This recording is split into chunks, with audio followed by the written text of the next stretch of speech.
नमस्कार, मी किरण आयरे. किरण किचनमध्ये तुम्हा सर्वांचं स्वागत. आज आपण संडे मसाला कसा बनवायचा तो बघणार आहोत. संडे मसाला हा चिकन, मटन, अंडा करी यामध्ये हा मसाला वापरतात. पण हा मसाला शाकाहारी जेवणामध्ये वापरला तर भाज्या स्वादिष्ट आणि चमचमीत होतात. तर हा मसाला बनवण्यासाठी लागणारे साहित्य बघूया. 5 ग्रॅम इथे तेजपत्ता घेतला आहे, सुक्या मिरच्या, 10 ग्रॅम बडीशेप, अर्धा वाटी सुकं खोबरं, 10 ग्रॅम जिरे, 10 ग्रॅम दालचिनी, 10 ग्रॅम काळी मिरी, 1 वाटी धणे. इथे सुंठ नाही आहे म्हणून सुंठ पावडर घेतले आहे, चक्री फूल आणि दगड फूल घेतले आहे. आता आपण हे मसाले भाजून घेऊया. तर सुरुवातीला खोबरं घेते आणि खोबरं हे गोल्डन ब्राऊन होईपर्यंत भाजून घ्यायचं आहे. हे बघा, गोल्डन ब्राऊन कलर यायला सुरुवात झाला आहे.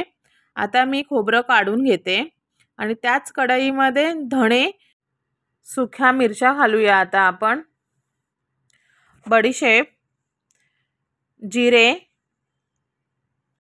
दगडी फूल आणि चक्री फूल घालूया, दालचिनी, काळी मिरी, तमालपत्र हे घालून आता आपण हे मसाले चांगले भाजून घेऊया. एकच मसाला वर्षभर वापरतो तर मसाल्यांमध्ये अशा मसाल्यांची व्हरायटी असावी. मसाल्यांमध्ये बदल केल्यास भाज्या किंवा नॉनव्हेज रेसिपी प्रत्येक वेळेला वेगवेगळ्या चवी देतात.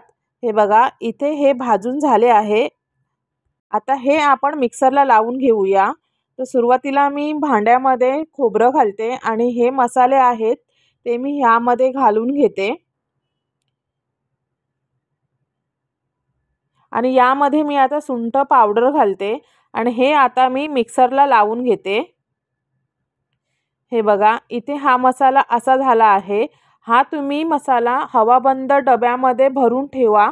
रोजचा एकच मसाल्याची टेस्ट घेऊन कंटाळा येतो. तर हा मसाला तुम्ही वापरून बघा, खूप छान टेस्ट येते या मसाल्याला. जर तुम्हाला ही व्हिडिओ आवडली असेल तर तुम्ही चॅनलला सबस्क्राईब करा, लाईक आणि शेअर करा. चला भेटूया नवीन व्हिडिओमध्ये. तोपर्यंत नमस्कार.